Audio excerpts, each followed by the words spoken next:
버리는 것이 간음입니다 라는 제목을 갖고서 오늘 이혼에 대해서 이렇게 표면적인 그러한 해석법이 아니라 그 깊은 뜻을 우리에게 알려주시는 것입니다.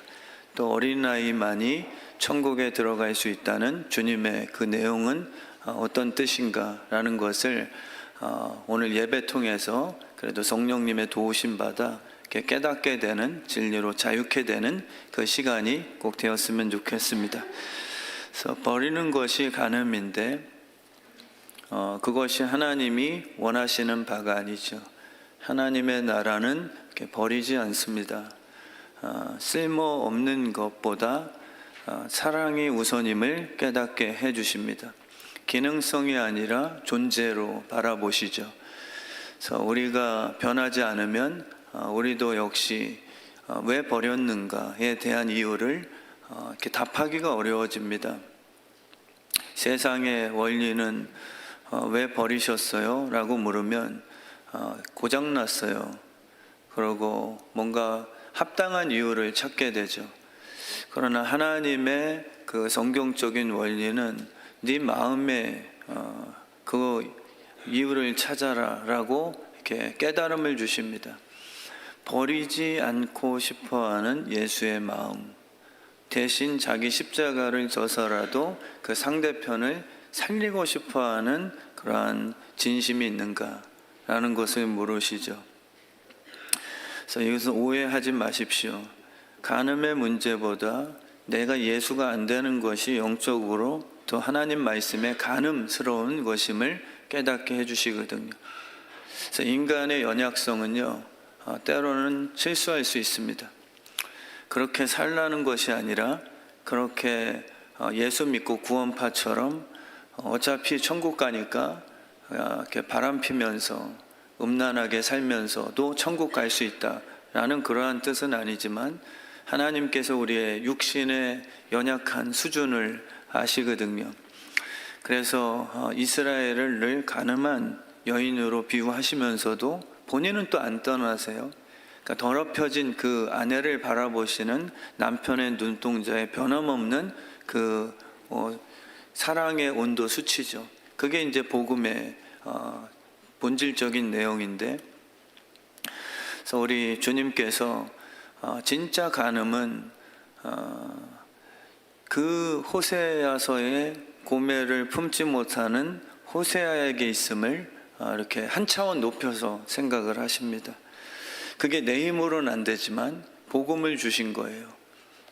예수의 자기 십자가 지으신 그 부활의 능력으로 이제 상대편의 그 간음한 사건을 회복시켜 버릴 수 있는 그 통로를 삼아 주시는 우리의 그 이제 부르심이죠. 그래서 오늘 말씀이 사실은 뜨거운 감자입니다. 그래서 바리새인들도 예수님에게 이 질문을 생각해낸 거예요. 예수님을 어떻게 덫에 걸리게 할까? 지금은 동성애가 되겠죠. 저에게 질문을 하는 거예요. 저도 그런 질문을 많이 받아봤습니다. 청년 사역을 하면 전도사님, 예수 믿는 청년이 막 온몸에 문신을 하는 걸 성경적으로 어떻게 생각하세요?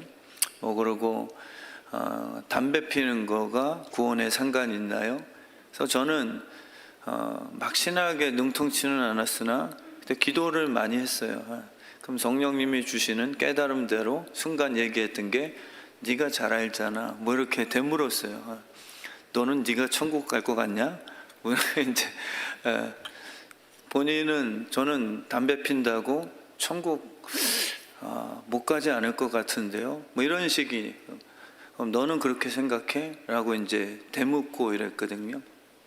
제가 농담 삼아서 담배를 피면서 천국 가려면은 적어도 도너츠는 만들 줄 알아야 된다.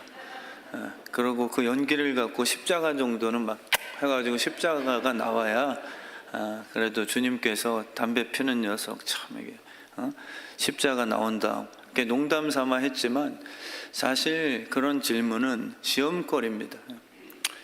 구원은 행위적인 게 아니라 밖에서 들어가는 게 아니라 제일 강력한 증거는 마음이거든요. 구원받은 분들의 마음의 자유함이란 말이에요. 그래서 이 바리새인이 오늘 예수님께 나와서 시험하고 싶은 거예요. 그 질문이 아내를 버리는 것이 옳으니까. 이 바리새인들은 참 안타까운 것 같아요. 꼭 예수님이 있는 곳에 같이 등장하거든요. 성경 거의 다 보시면 바리새인들 꼭 껴요. 왜 있을까? 저는 참 그냥 자기 길 가지. 뭐 무시하는 예수님이 뭐 그렇게 위협적이라고 그냥 무시하고 자기네들 말이 옳다 한다면 네가 무슨 하나님의 아들이야. 이 정도 그냥 결론 짓고 더 자기의 무리들이 그 당시에는 사회에서 인정을 받았기 때문에 그냥 잘 나가면 되잖아요. 근데 이 영적인 거는 느껴요.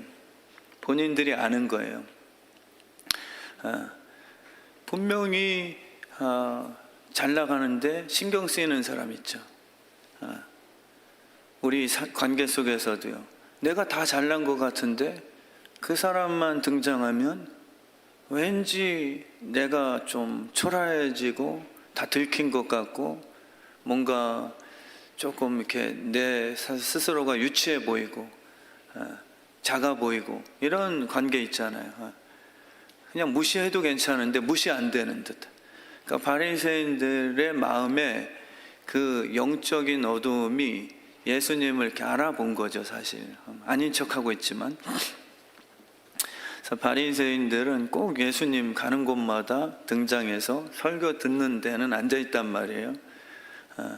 그래서 교회도 가라지와 알곡이 섞여 있대요. 그래서 우리 교회는 없길 바라지만 뭐 성경 원리가 없을 수는 없다. 그래서 예수님의 말씀을 듣고 변화되면 너무 좋겠는데 하나님이시잖아요. 저는 목사하고 그 말씀을 제가 기도하고 준비해서 전하는 정도지만 이 예수님의 설교는 정말 저희들이 듣고 싶은 하나님의 본체이신 그 예수 그리스도께서 실제 이 땅에 오신 그 시대적인 그 친밀감, 그럼 이거는 얼마나 큰 기회입니까? 저희는 은혜가 있는 목사님 옆에만 있어도 정말 영광스럽다 하는데 제가 수영록교회 이교원 목사님 같은 분 옆에서 같이 커피 마시고 그분의 멘토, 그럼 저는 영광스럽거든요. 정말 주님 닮은 목사님, 선배, 멘토만 만나도 저는 영광스러워요. 교만 자랑이 아니라. 이 예수님은 하나님이시잖아요. 근데 죄가 이렇게 무서운 거예요. 못 알아보는 게. 알아봤다면 얼마나 럭키입니까? 이 시대에 태어난 게 얼마나 럭키한 거예요. 근데 이들은 가장 비참해요. 예수님을 죽이는 그러한 시작점이 되었으니까요. 그래서 이들은 왜 예수님을 싫어하냐면 자존심 싸움이거든요. 그러니까 물으셔야 되죠. 정말 주님의 영광인가? 목사인 제가 정말 심각히 물어야 되고요. 나는 쇠하고 예수님은 흥해도 괜찮은가? 죽는 게 하나님의 영광인가? 한번 제가 여쭤볼게요. 내가 죽어서 주님이 진짜 100% 200% 영광을 받으신다면 순교할 각오 돼 있으세요? 진심으로 있는 분 있으실 거예요. 저는 쇼가 아니라 생각해요. 저도 조금씩 그렇게 되니까. 제가 죽어서 저는 스데반처럼 저는 저 자식은 평생을 예수 섬기다가 저 뭔 꼴이지? 사울도 그런 거예요. 그리고 유대인들도 예수님이 죽는 모습을 보고서 야 네가 하나님의 아들이고 복받은 자라면 거기서 스스로가 십자가에서 탈출해봐라 라고 제안하잖아요. 그러니까 그들은 예수님이 십자가 졌을 때 전혀 그 가치를 못 느낍니다. 종교인들은 이 십자가에 달린 목사의 모습 보고 패자라고 생각을 하실 거예요. 근데 제가 스데반처럼 예수님처럼 죽어서 하나님의 영광, 부활을 만드시려고 하시는 그분의 비전을 참여한다? 근데 제가 거기 기쁨을 얻었어요. 그럼 감사한 거잖아요. 천국이 있으니까. 근데 많은 분들은 그렇게 생각 안 한다는 거예요. 내가 왜 죽어져? 내가 하나님을 더 잘 섬겼는데 왜 나를 죽이시려고 합니까? 욥도 그런 거거든요. 이게 뭐야 도대체가. 주님을 위해서 영광 돌리는 그 은사적인 면에 대해서 다양성. 어떤 사람은 다윗처럼 왕 돼요. 요셉처럼 총리 됩니다. 다 무조건 가난하게 만드는 그냥 보편적인 주님의 그냥 가난함은 아니에요. 근데 은사별로 다 또 다름은 있잖아요. 스데반은 돌 맞아 죽는 것으로 사울의 마음에 궁금증을 유발시켜 바울을 만들어내는 그런 촉진을 시켰단 말이에요. 주님이 영광 받으신 거죠. 바울을 성경 쓰는 가장 탁월한 저자로 만드시려고 하는 그분의 뜻의 시작을 스데반이 돌 맞아 죽는 그 장소로 선택하셨으니 하나님이 기뻐하시잖아요. 드디어 바울 녀석이 스데반이 돌 맞는데 희한하게 천사의 얼굴을 계속 유지하고 있는 모습에 바울은 지금 뭔가 의문을 갖게 된 거거든요. 그게 영광이에요. 그러니까 우리가 진짜 예수님의 영광인가? 바리새인들은 그게 아니에요. 예수 때문이죠. 예수, 내가 봤을 때 나쁜 놈은 아닌 것 같지만 너 때문에, 너의 착함 때문에 손해보는 직장의 그런 일들도 벌어지잖아요. 그 사람이 너무 착해서 재수가 없게 되잖아요. 그 사람이 너무 옳아서 내가 희한하게 내 더러움이 상대적으로 피해를 보게 되는. 나도 알아요. 예수가 선한 분이고 하는 일마다 살려낸단 말이에요. 바리새인도 봤을 때 기이하게 여겨요. 저런 능력이 어디서 왔지? 근데 결국 이들은 사단에게서 왔을 거야. 그러니까 그거를 자꾸 이렇게 시험 걸리게 만드는 거죠. 그래서 바리새인들은 예수께 나와서 그를 시험하여 아내를 버리는 것이 옳습니까? 라고 질문하게 됩니다. 아무리 예수님의 뜻이라도 내 위치를 흔들거나 교회에서도 똑같습니다. 진짜 조심하셔야 돼요. 진짜 교회를 다니시면서 예수님의 뜻이 맞아요. 제가 목사로서 제 마음대로 한 것에 대해서는 제가 책임집니다. 제가 잘못했어요 라고 용서도 구할 수 있어요. 근데 목사잖아요. 그래서 때로는 진짜 기도하고 하나님께서 저에게 응답을 주실 때도 있어요. 거짓이 아니라. 그럼 하나님의 뜻대로 선포를 했어요. 근데 성도님들이 그 뜻이 안 맞아요. 그래서 그때는 목사님이 하나님이 세우신 종은 맞지만 저 말씀은 나는 못 받아들이겠어 라고 할 수 있지만 그 뜻이 만약에 진짜 하나님의 뜻이라면 내가 바리새인이 된다는 얘기. 바리새인은 지금 예수님의 뜻이 싫은 겁니다. 왜냐하면 그 뜻대로 행하면 자기네 기득권이 다 무너집니다. 저는 바리새인이 예수님의 말씀 듣고 변화가 됐다면 바울처럼 얼마나 영광스러운 삶으로 전환됐을까. 사울이 바울이 된 거니까. 복음은 그런 거거든. 복음은요 떠나게 만듭니다. 그리고 내 죄인임을 인정하게 만드는 그런 순서를 꼭 거치게 돼 있어요. 그래서 최근에도 아버지 학교 스태프분들이 저를 만나신다고 잠깐 교회에 방문하셨는데, 저 옆에 있는 향상교회라고 거기 출석하는 장로님, 집사님이 다 스텝이세요. 근데 저한테 목사님, 주의 뜻 성암교회 소식을 아주 100% 200% 매 순간마다 잘 보고받고 있습니다. 그래서 제가 선장로님 계셨어가지고 선장로님이 다 이렇게 보고해 주시나 보죠. 그랬더니 선장로님이 아니라 윤혜용 집사님입니다. 그래요. 윤혜용 집사님 어떻게 아세요? 같은 직장에 있으시대요. 예전부터 하셨대요. 근데 윤혜영 집사님의 모습을 최근 합병 이후로 1년간 보셨대요. 그 이전에는 솔직히 윤혜영 집사님 보면 야, 좀 열심히 해라 뭐 이런 말 해주고 싶었대요. 주님의 영광 위해서 열심히 신앙생활, 믿음이. 근데 또 가깝다 보니까 이제 기도만 해주셨다 하시는데 합병 후에 진짜 달라졌대요. 이 윤혜영 집사님이 얼굴이 밝아지고요. 너무 신앙생활 하시는 게 자기가 옆에서만 봐도 진짜 변화가 일어나서 아, 이게 주의 뜻 성함교회가 저 윤혜영 집사님이 복음으로 열매 맺는 걸 보니까 한 사람만 아니라 많은 사람들이 그렇게 복음의 능력을 경험하겠구나라고 추측을 하셨대요. 그래서 담임 새로 오신 분 저를 일찍부터 만나고 싶었다 하시면서 근데 또 선장로님이 자꾸 만나게 해달라는데 그 다리를 안 놔주셨다고 뭐 이렇게 또 얘기를 하시더라고요. 저는 진짜 감사했거든요.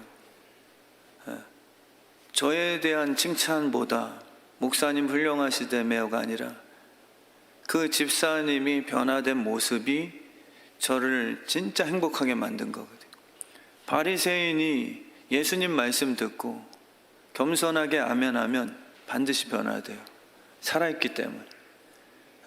근데 바리새인들은 듣고 감탄은 하지만 받지 못합니다. 예수 위해서라면 나는 죽어도 오케이? 이게 축복이거든요. 제가 죽어도 이 자리에서 내려왔다. 싸우는 게 아니라 교회를 지킨다는 것 때문에 때로는 바리새인이 돼요. 이 교회 하나님의 교회니까 목사로서 이 교회 지켜야지. 니네가 나가. 물론 정말 믿음을 지키기 위한 영적 싸움은 이 자리에서 스데반처럼 돌 맞아 죽더라도 지켜야 될 때가 있어요. 그런 게 아니고 바리새인처럼요.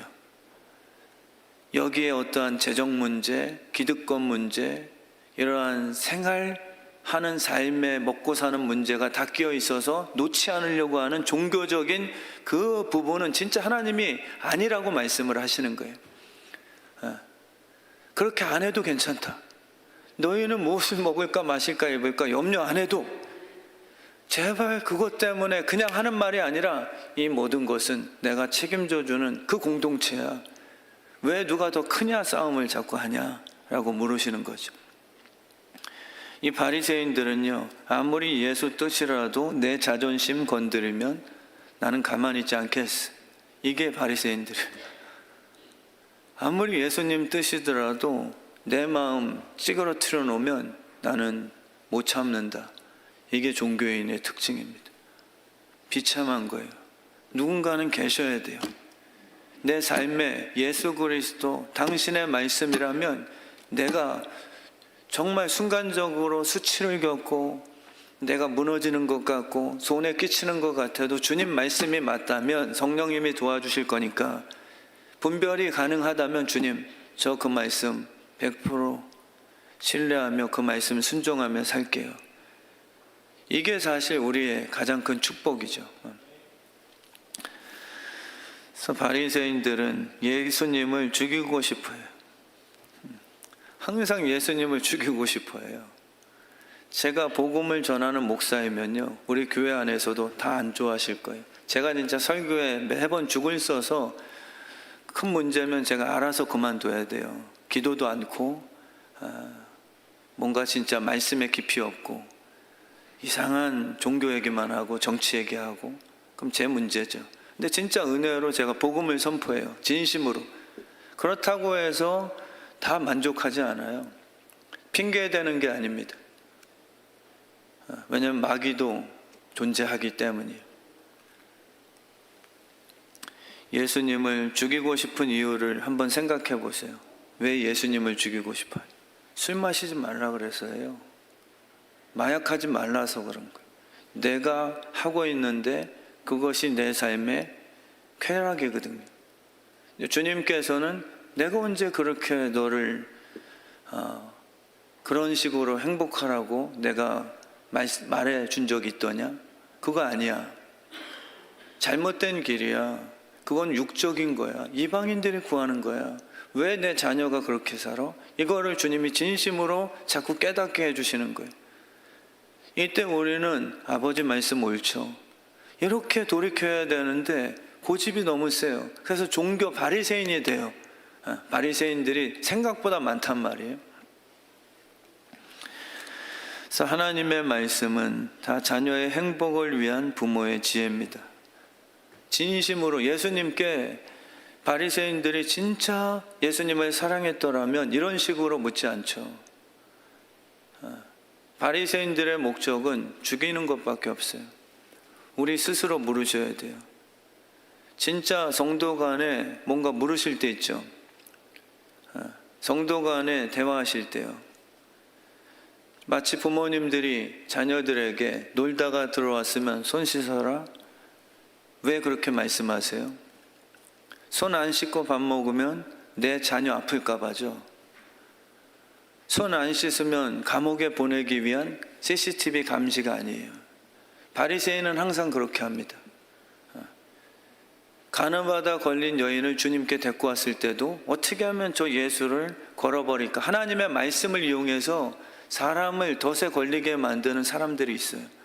여기 성경에 써 있잖아. 목사님 성경에 그거 써 있잖아요. 근데 분위기가 아주 심각하고 살벌합니다. 성경 말씀을 읽을 때는 주님 제가 죄인입니다. 이 말씀대로 지키지 못하여 용서하소서. 성령 충만함 주세요. 이게 맞는 건데 여기 너 못 봤어 이거? 너만 맞냐? 이 말씀도 있는데 너만 뭐 고집피워? 이렇게 되는 거예요. 바리새인들의 모습이에요. 그래서 정말 이 말씀이라는 것은요, 아무 조건 없이 살려내신 자녀들을 향한 아버지의 진심이에요. 누구 죽이는 데 쓰지 마세요. 이 말씀을 누구 정죄하는 데 쓰지 마세요. 너무 아버지가 아파하십니다. 말씀에 이렇게 기록되어 있잖아. 손을 씻으라고 했잖아. 안 씻으면 너 탈나. 장염 걸려. 이 마음이 있으시냐는 거예요. 바리새인들은 없어요. 안 지켰네? 안식일에 이삭 따먹었네? 저게 무슨 목사야? 저게 무슨 장로야? 이런 식밖에 안 나옵니다. 그게 아니에요. 권사님, 인간 연약하죠. 손 안 씻고 밥 먹고 싶죠. 인간은 그래요. 손 안 씻고 빨리 육적인 것부터 채우고 싶죠. 그게 인간 맞아요. 근데 권사님, 손 꼭 씻으세요. 주일 성수 안 지키고 싶고 세상 놀러 가고 싶죠. 안 나오면은 벼락 떨어질지어다. 이게 종교예요. 정말 하나님의 마음은 구원 상관없이 조건 없이 구원한 자녀들에게 온통 축복의 약속뿐입니다. 그거를 누려보시라는 거예요. 진짜 하나님의 말씀을 안 들으면 나 사업 망한데 이게 아니라 약속을 순종하여 내가 실천하였더니 하나님이 진짜 복 주셨대. 이거를 증명해낼 수 있는 하나님의 친자녀들, 그들만이 누릴 수 있는 그 상속자의 그 기쁨들, 이걸 말씀하시는 거죠. 바리새인은 지금 그 당시에 세례 요한이 헤롯 왕이 이혼하고 자기 사촌 동생의 아내를 빼앗아다가 그 음란 사건에 대해 지적을 했을 때 목을 쟁반 위에 잘라다가 바친 그 사건을 염두에 두고 얘기하는 거예요. 실제 예수님이 만약에 이것은 죄다라고 하면 헤롯 왕에게 찾아가서 예수라는 작자가 왕의 이혼한 그 부분을 세례 요한처럼 똑같이 죄악시합니다. 이게 걸린단 말이에요. 진짜 바리새인들은요, 죽이는 데 발달되어 있는 시스템이에요. 지금 정치인들도 탁월하죠. 어떻게 저렇게까지 생각을 하지? 라고 감탄할 때가 있습니다. 야, 무섭다 라고 생각 드실 때 있죠. 어떻게 저기까지 수가 다 나왔지? 그게 사망의 권세예요. 어떻게든 죽이기 위해서는 인간의 머릿속에 마귀가 들어와서 별하별 꾀를 다 핀단 말이에요. 우린 그게 아니에요. 정말 살리는 거죠. 그래서 바리새인들은 악질인 게요, 겉으로는 그 당시에 너무 존경받는 사울이었어요. 지금 한번 머릿속에 떠올려 보세요. 우리 한국교회 제일 의롭게 생각되는 목사님이 누구신지, 누굴 비판하자고가 아니라 한번 떠올려 보세요. 여러분들이 생각하는 종교 지도자 바울이 될까요? 바울 안 돼요. 바울은 욕먹어요. 사울이었을 때가 여러분과 저에게 종교인으로서 훨씬 더 존중받은 그 대상이었어요. 확실합니다. 바울이 된 다음부터는요, 오히려 욕먹었어요. 미친 거예요. 갑자기 그 한국교회에서 최고 존중을 받던 의로운 거, 야, 저 예수 믿는 자들은 그냥 은혜만 얘기하고 지저분하고 실수 많고 끌려다니고 매맞고 뭐 이런 어떠한 그 정죄하는 자들. 근데 정말 마음을 깨어 있어야 되거든요. 바울이 진짜예요. 사울이 예수님을 죽였어요. 우린 근데 그 사울에 동조하죠. 바리새인들이 진짜 더 악질인 게요, 웃으면서 등 뒤에다가 칼 꽂거든요. 사실 싸울 때는 조금 욱해하는 게 순진한 분들이신 거 아니에요. 싸울 때는 조금 싸우는 듯 해야 그래도 싸우는 그 맛이 나는 거지. 진짜 무서운 사람들은요, 영화에서도 그 역할인 사람들 막 소름 돋잖아요. 막 흥분해서 싸우는 사람은 그래도 순진한 거예요. 있는 그대로 표출이니까. 근데 딱 절제하면서 그 깡패 보스들, 아유 우리 선생님 많이 아프시겠네, 그러면서 칼 갖다가 허벅지를 푹 찔러면 아이고 실수했네 뭐 이러면서 이제 웃으면서 막 하나씩 다 그냥 난도질하는, 그게 바리새인이에요. 근데 그 마음속에는 온통 죽일 생각밖에 없고요, 아주 비열한 생각밖에 없고요, 나만 의로운 거. 그게 바리새인들의 진짜 특징이에요. 나는 의롭고 인정받고 싶은데 저 인간처럼 저렇게 유치하게 나 좀 꼭 기억하세요. 나 좀 알아주세요 하는 분이 훨씬 더 순진하다는 거예요. 이규원 목사님도 그 40일 금식 기도 한 목사님이 명함을 파서 전해주더래요. 3번 40일 금식. 너무 귀여워서 이렇게 안아준, 아유 순진한 목사님이네. 근데 딱 뭐 아닌 척하고 정말 거룩하게 할렐루야 뭐 이러고 다니는데 정말 속에 눈구렁이 같은 분들이 고다 진짜 악질이다, 이 얘기를 진짜 하시더라고요.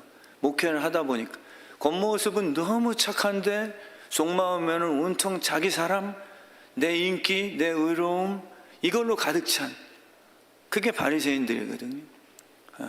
그렇다고 막 화내라라는 거 제가 또 이렇게 또 이렇게 말씀드리는 건 절대 아니죠. 그래서 3절 말씀에 보면 예수님께서 대답하여 이르시되 모세가 어떻게 너희에게 명했냐? 모세가 바리새인들에게는 가장 권위거든요. 그 모세는 어떻게 얘기했는데? 모세는 하나님의 집의 집사예요. 그리고 예수님은 하나님의 집의 주인이었고요. 엄청 우스운 꼴이죠. 집사가 한 얘기를 지금 주인 되시는 예수님의 얘기를 무시하는 꼴이 된 거예요.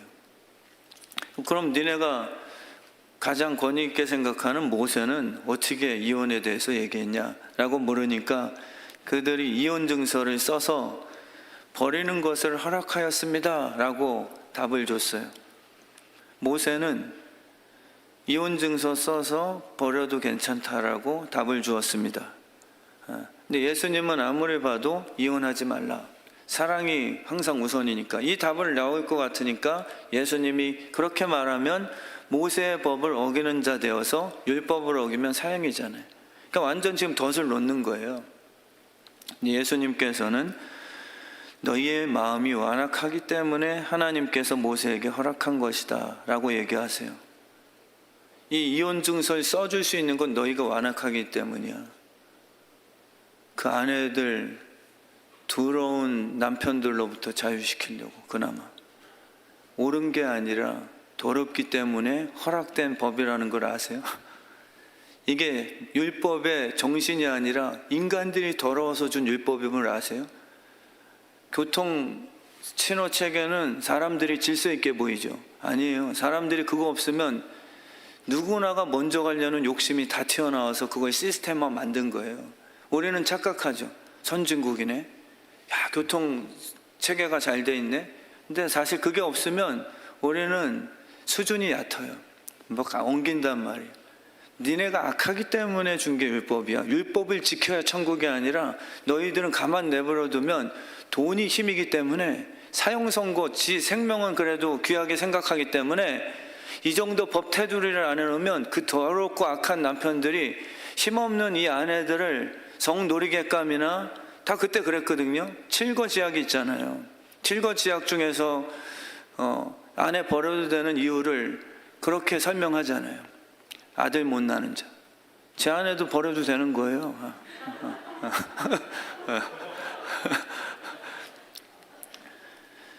그 나쁜 질병에 걸리면 치료 안 해주고요. 나쁜 질병에 걸리고 또 근데 이게 다 더러운 남자들의 욕심, 탐심을 정당화하는 아주 교묘한 바리새인 같은 법률이란 말이에요.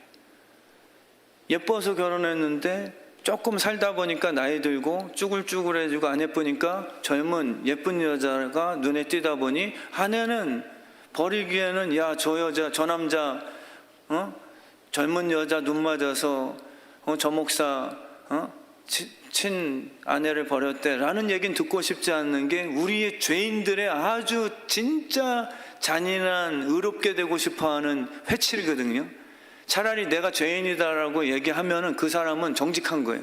그게 아니거든요. 우리 죄인들은 죄인이지 않게 보여서 죄를 짓고 싶어하는 이런 바리새인 같은 룰을 만든단 말이에요. 하나님께서 그래서 모세를 통해서 이런 그 이혼 증서를 써서 버리는 게 아니라 어떻게 보면 놔주라는 거예요. 바리새인들에게 그렇게 대답을 해줬죠. 정말 니네가 완악해서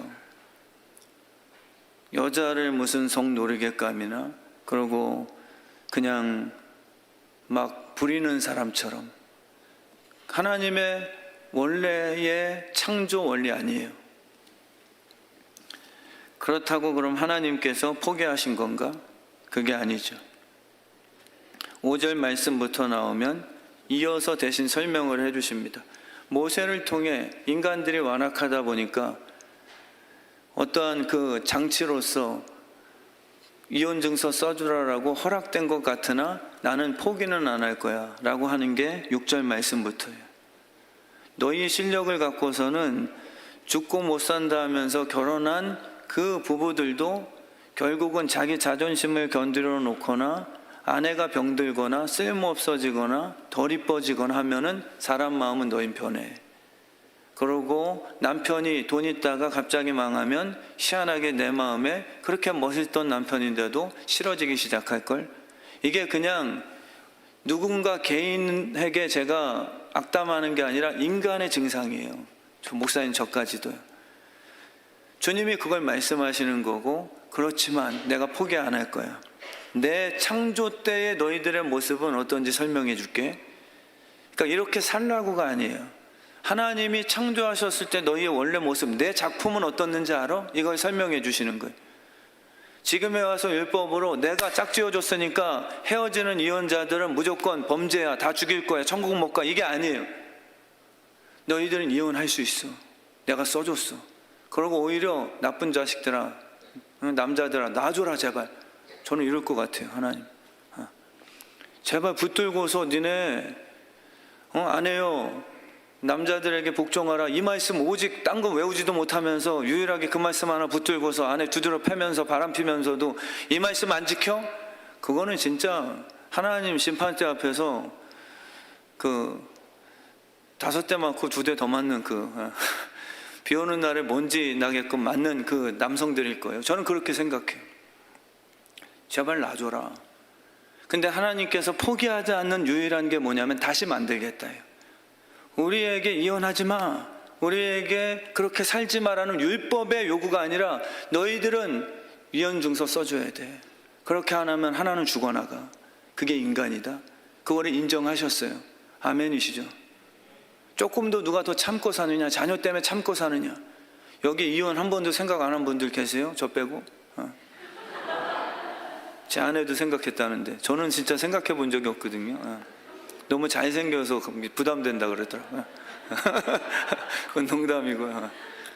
한두 번 생각해 보신 분 계세요? 한두 번? 한두 번 정도는 생각했잖아요. 이게 보통 질문인데, 이혼 한두 번 생각해 보신 분 계세요? 이게 답이에요. 수십 번 생각하셨다는 거죠. 하나님이 그걸 누가 아멘 하신 것 같은데? 하나님이 그걸 이해하세요. 절대 교회는 이혼한 분들 오셨다고 율법으로 정죄하는 공동체 아니에요. 이해가 돼야 돼요. 힘든 거예요. 오히려 저에게 상담 오더라도요, 기도는 해드리지만 하나님의 방법대로 회복시키면 아멘. 그 남편이 예수를 믿고 아내를 사랑하는 그분의 창조 원리로 회복되면 저는 정말 아멘이지만, 그게 아니면은 기도해드려요. 그리고 모세 율법처럼 이혼 증서 쓰게끔 하는 경우도 생길 거예요. 근데 주님은 그걸 이해하세요. 근데 이 6절 7절 말씀에 뭐를 말씀하시냐면, 내가 둘이 한 몸이 되게 했어. 그 뼈에서 뼈 중에 뼈요 살 중에 살이다. 이건 내가 만든 놀라운 축복이다. 아담이 잠들고서 딱 일어나자마자 하와를 보면서, 이는 내 뼈 중에 통뼈요, 내 살 중에 뱃살이라. 딱 이런 거예요. 딱 보자마자 아담의 마음속에 하나다라는 연결의 축복을 주셨어요. 은혜를 입으면요, 지금 혹시 부부가 앉아 계신 분들 계세요? 한번 이렇게 바라봐 주세요. 아유, 왼수 이게 나오는지, 아니면은 참 고생 많이 했구나. 조금만 발상이 전환되고 성령님이 내 안에 계시면 안쓰러워져요. 주님의 마음으로 바라보게 되면, 고생했어, 내가 몰라줘서 미안해, 이게 돼요. 되기 시작합니다. 마귀가 못하게 하는 것뿐이 안 되지 않습니다. 그게 왜냐하면 주님이 우리를 처음에 아버지 학교도 안 가고 어머니 학교도 안 가고 바로 그냥 아담과 하와가 부부가 됐는데, 하나님이 주신 축복의 성령의 축복 중에 하나가 뭐냐면, 이는 내 뼈 중에 뼈요 살 중에 살이야. 그래서 뼈가 아프면은 치료하고 싶어지는 희한한 마음을 주신 거예요. 아이, 귀찮네, 이거 안 해, 그냥 띄어버려야지. 이게 마귀가 좀 분열이거든요. 분리하면 편해지는 거예요. 마치 개 껍질이 이빨에 딱 끼면, 나 이렇게 불편하게, 빼버려야 시원한 게 죄예요. 근데 아프면은 낫고 싶어하는 마음이 하나님 주신 축복이에요. 이게 한 지체죠. 근데 그렇게 안 하는 거예요. 정말 우리 주의 뜻 성함교회가요, 이제까지 어떻게 하셨든지 간에 하나님의 원래 창조의 원리가 있어요. 그대로 회복되는 거예요. 이제까지는 주님이 다 이해하세요. 저도 주님의 은혜로 산 거잖아요. 결혼 초기에 리모컨 나만한 집 하나 손들어 보세요. 리모컨 TV 보다가 안 던져본 분. 저도 한 3개는 부셔먹은 것 같은데, 대화를 하다가 그냥 리모컨을 휙 던져서 그게 다 깨진 거예요. 또 주문하고 또 사고. 안 믿으신다는 그 눈빛이세요? 아니면은 저 자식 저거 목선 저거 착한 줄 알았는데 저것도 짐승이네, 이 눈빛이세요? 여러분들의 그 위로를 위해서 제가 지금 오픈하는 겁니다. 진짜 거룩해 보이고 싶지만은. 근데 정말 주님의 은혜는요, 지금 이 순간에 성령님의 은혜로 저를 바꿔주시는, 그분의 꿈을 얘기하시는 거예요. 내가 한 몸으로 짝지어 줬어. 나누지 못하게 하는 건 너희들에게 부담이 아니라 예수 피로 정말 은혜가 임하면 이러한 현상이 일어날 거야. 이걸 꿈꾸는 거죠. 하나님 도와주세요. 정지영 강도사 아멘 크게 하잖아요. 쥐어 사는 거 말고. 농담이고, 너무 둘이 행복해요. 배한 전도사랑. 그래서 나누지 못한다는 게, 이게 진짜 은혜예요. 나누고 싶지 않은 거.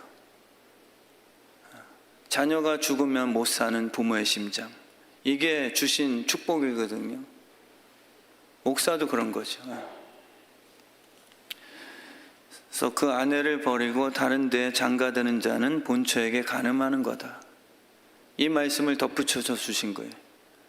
상대편이 실수한 거를 옳고 그름 잘 따지는 게, 그게 좋은 신앙과 좋은 믿음과 그게 실력 있는 게 아니라, 내 아내 남편을 버리고 싶어하는 마음 자체가 뭔가 이게 고장난 마음이다. 이것에 대해서 설명을 주시는 거예요. 더 깊이 들어가면 또 이게 너무 다양한 의견들 나오니까 이 말씀 정도까지만 하고, 우리 결론적으로 우리 어린아이처럼 하나님의 나라를 받들지 않는 자는 결탄코 천국에 들어갈 수 없다. 천국에 어떻게 들어가세요? 천국에 사형리하면 들어가시나요?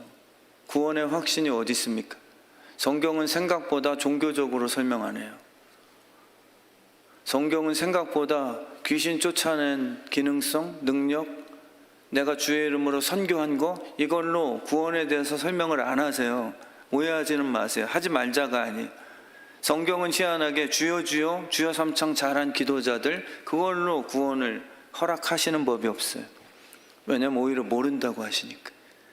네가 선교사 노릇을 했으나 난 넌 모르겠다, 이런 얘기는 있어도 그걸 잘했기 때문에 너를 천국 구원의 합격자다, 이런 내용은 없어요. 오히려 이런 말씀이 많아요. 어린아이처럼 되지 아니하면 천국에 갈 수 없다. 그리고 어린아이, 오늘 15절 말씀 보세요. 누구든지 하나님의 나라를 어린아이와 같이 받들지 않는 자는 결탄코 그곳에 들어가지 못하리라. 어린아이처럼 하늘나라 받으세요? 이걸 제가 체크해 드리는 거예요. 이렇게 말씀 전하는 목사와 교회가 점점 사라지는 거예요. 왜냐하면 목사는 행위를 끄집어내고 싶으니까, 존재를 변화시키고 싶은 게 아니에요. 근데 진짜 제 말이 아니라 이거는 귀담아 들으셔야 돼요. 천국과 관련된 거니까. 천국은 어린아이처럼 받들지 않으면 들어갈 수 없대요. 여러분의 마음을 한번 점검해 보세요. 그게 지금 변질됐다면 오늘 기도하시면서 회복하게 해주세요. 주님이 만들어 주실 거예요. 어린아이는 누구를 받들죠? 어린아이는 누구를 받들어요? 어린아이들에게 대통령 소용없어요. 그냥 아저씨일걸요? 여러분과 저는 크고 싶잖아요. 제가 목사로서 누굴 받들겠어요? 11조 1억 하는 분 받들겠죠? 저는 받들지는 않겠습니다. 그냥 이렇게 웃어드릴게요. 우리는 크고 싶어요. 그래서 누구를 받드냐면 하나님 나라를 어떻게 받드시냐에 따라서 진짜 구원받은 자인가 종교인인가 구별할 수 있다는 거예요. 어떻게 받들고 계세요? 천국 가면 내가 높아지는 거예요? 종교인이에요. 천국 가면 천국을 어떻게 받든다는 거예요?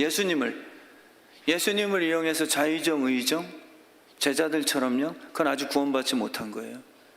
주님께서는 분명하게 어린아이처럼 하늘나라를 받드는 자만이 구원받을 수 있는 자다. 존재 변화예요.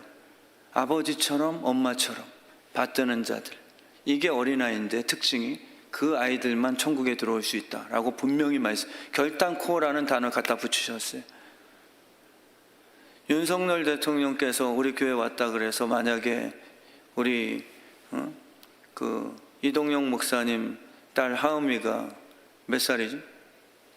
6살인데 순서해야 되잖아. 근데 권력의 최고 VIP가 왔다고 담임 목사 무시하고 목사님 좀 저쪽으로 가 계시다. 대통령 사진 한 장만 한번 찍어주세요. 어린아이가 그러고, 송지은 자매 지난번에도 왔을 때 뭐 여기 김병문 집사님 뭐 다 보니까 박종환 집사님도 그러시. 지은 자매랑 그 사진 찍으려고 다 아저씨 장로님들이 줄 쫙 서 있어요, 막. 근데 애가 2살밖에 안 됐는데 그걸 알아먹었어요. 부자 아저씨 왔대요. 부자 장로님 왔대요. 말도 제대로 못하면서 엄마 나 저 아저씨랑 친할 거야. 징그러운 거예요, 그게요. 그 사람을 받드는 이유가 나를 편안하게 해주는 다윗처럼 엄마 품에 있음같이 하였나이다. 젖된 아이가. 다윗도 왕인데 이 받드는 문제에 대해서 어미품이라고 설명했다. 천국을 받드는 문제. 절대 그 왕의 권력인데도 하나님 나라를 자기를 높여주는 큰 자라고 생각 안 했어요. 정말 우리 주의 뜻 성함교회는요, 하나님 나라를 어린아이처럼 받들어야 돼요. 어린아이의 특징은 엄마 품에 있고 싶은 거예요. 딴 사람 소용없어요.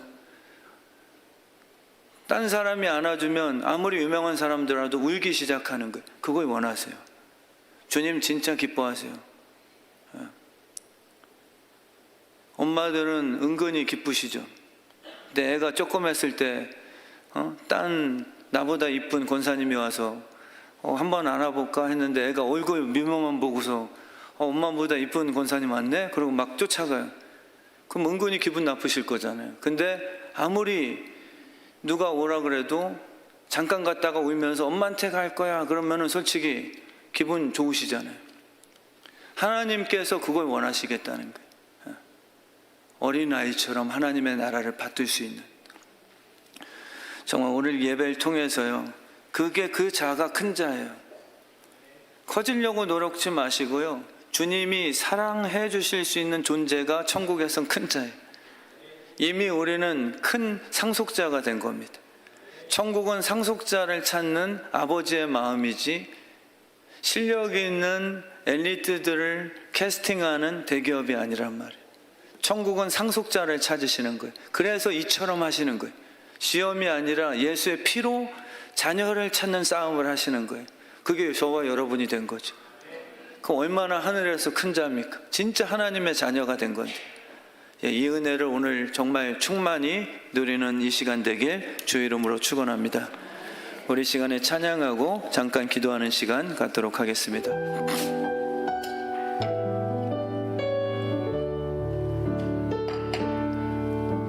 주 사랑이 나를 숨쉬게 해.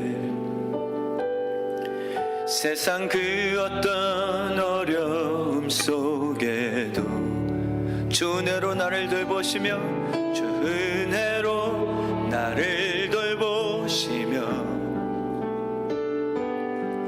세상 끝날까지 지켜주. 믿으십니까? 우리 아버지는 버리지 않습니다. 주 사랑이 나를 이끄시네. 사랑이 우리를 이끕니다.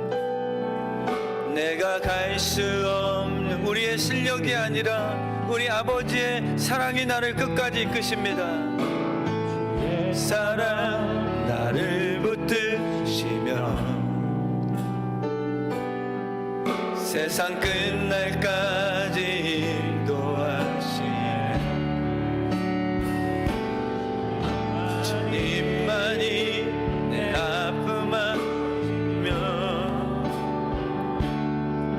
주님만이 내 맘 어루만지네. 어느 누구도 나를 향하신 주님의 사랑을 끊을 수 없음을 찬양합니다. 아멘입니다. 주님 찬양합니다. 주님만이 내 구원이시며, 주님만이 나의 구원이시며, 만이 나의 구원이시네. 어느 누구도 나를 향하신 주님의 사랑을 끊을 수, 주님만이 내 아픔 아시며, 주님만이 내 아픔 아시며, 오르만져 주소서. 주님만이 내 맘 어루만지네.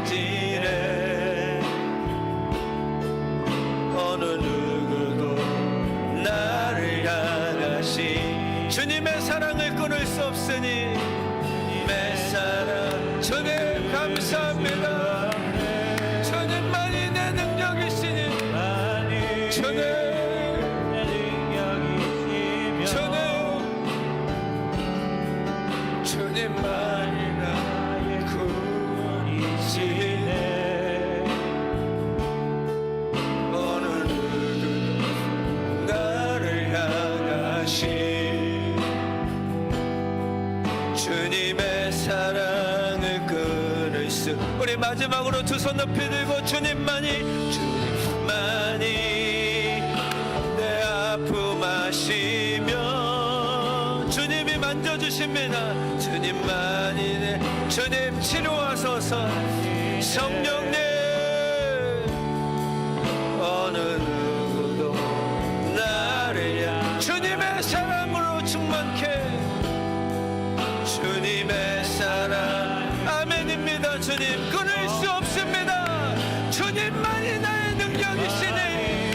주님만이 나의 능력이시니 아버지여 주님 감사합니다.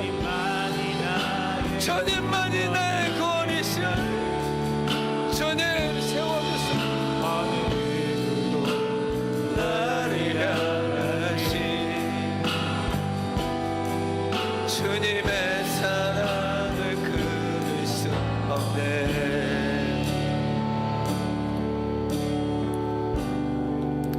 주님 감사합니다. 세상 종교는 저희들 같은 사회적 기능성에 부족한 어린아이 같은 연약한 존재를 주님께 가까이 가면 꾸짖습니다. 돈도 없는 자, 똑똑하지 못한 목사, 실력 없고 외모도 탁월한 점 없는 목사.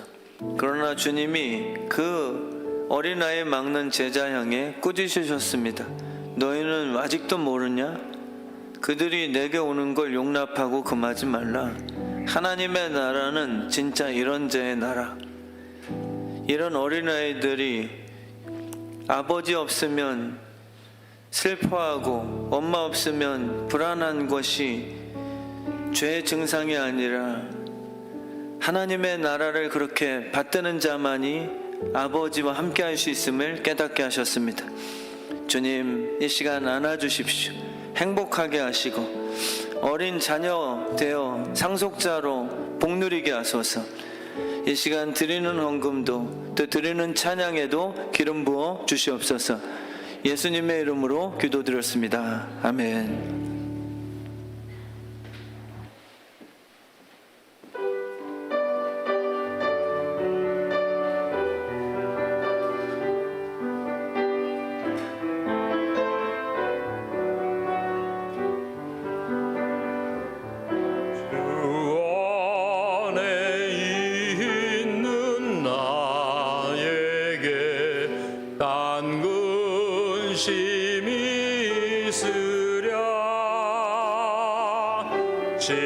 십자가 밑에 나아가 내 짐을 풀었네. 그 두려움이 변하여 내 기도 되었고 전날에 한숨 변하여 내 노래 되었네. 주님을 찬송하면서 할렐루야 할렐루야. 내 앞길 멀고 험해도 나 주님만 따라가리.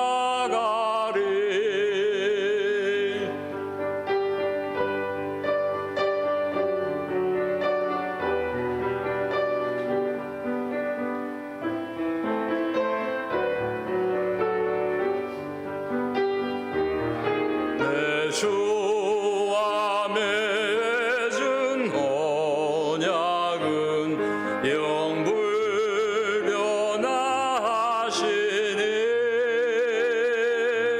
그 나라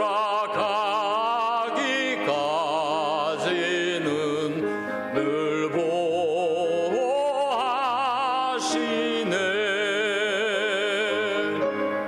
주님을 찬송하면서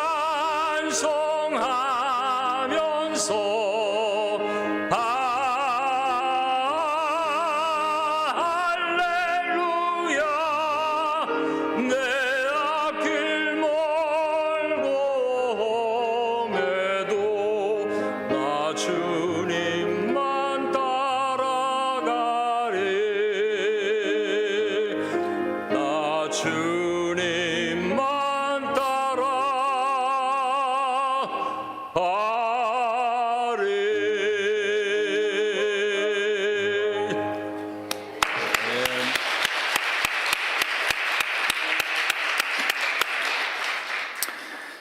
드려진 헌금 기뻐 받으시고 복의 근원은 오직 하나님이십니다. 우리 하나님은 에덴 동산 창조하신 후 자녀들이 누리길 바라십니다. 다만 선악과 먹고 내가 신되려는 게 간음입니다. 주님, 우리 주의 뜻 성함교회 모든 사업터에 복 주십시오.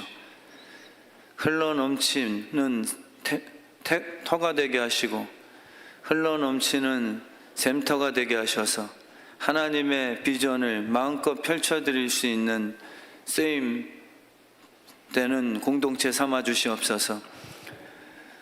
특별히 다음 세대 자녀들 꿈을 주시고 세대가 아무리 어려워도 창조주 하나님께 더 기도하며 열매 맺는 축복의 다음 세대 될 수 있도록 은혜 주시옵소서. 예수님의 이름으로 축복하며 기도드렸습니다. 아멘. 우리 다 함께 일어나셔서 이 시간 찬양 드리시고 축도함으로 예배 마치겠습니다.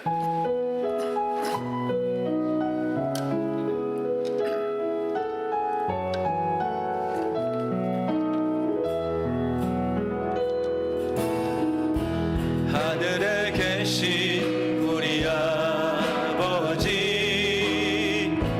아버지 이름 빛나시며 아버지 뜻이 하늘에서와 같이 땅에서도 이루어지소서.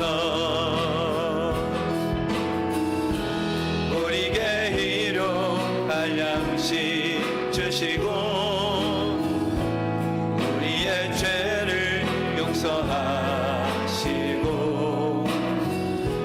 유혹에 빠지지 말게 하시고 악에서도 우리 구하소서. 영광이며 사랑이신 영광이며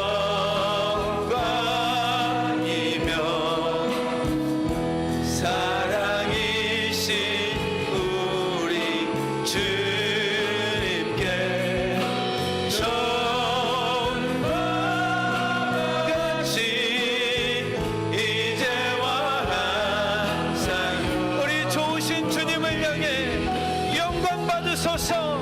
영광이며 사랑이신 우리 주님께 처음과 같이 이제와 항상 영원히. 진짜 주님의 은혜가 필요합니다. 죽는 것은 죽는 것이요 썩어질 수밖에 없으나 예수 피가 땅에 묻힌 씨앗에 새싹을 돋게 합니다. 또 우리가 무덤에 들어갔으나 누가 우리를 살립니까? 예수님의 선포하시는 부활의 명령이 우리를 깨어나게 합니다.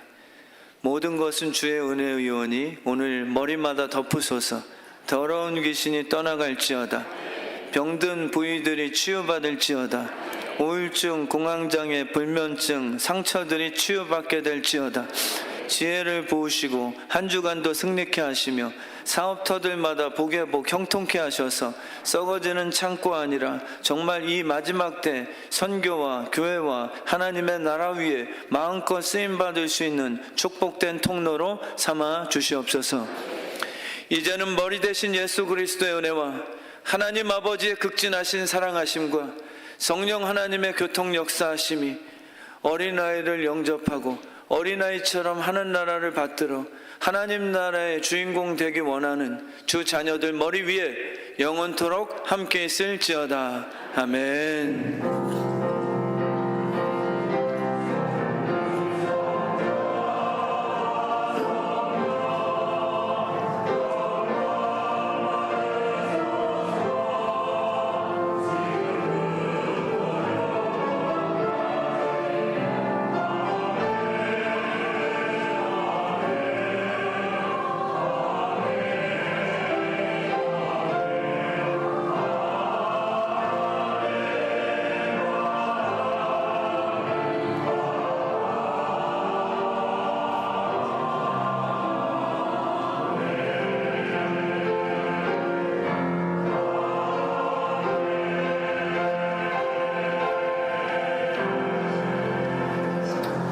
아멘. 우리 바로 재정보고 재직회를 우리 시작하도록 하겠습니다. 우리 안수 집사님, 장로 권사님, 우리 잠깐 남아주시면 우리 재정보고 재직회 우리 시작하도록 하겠습니다.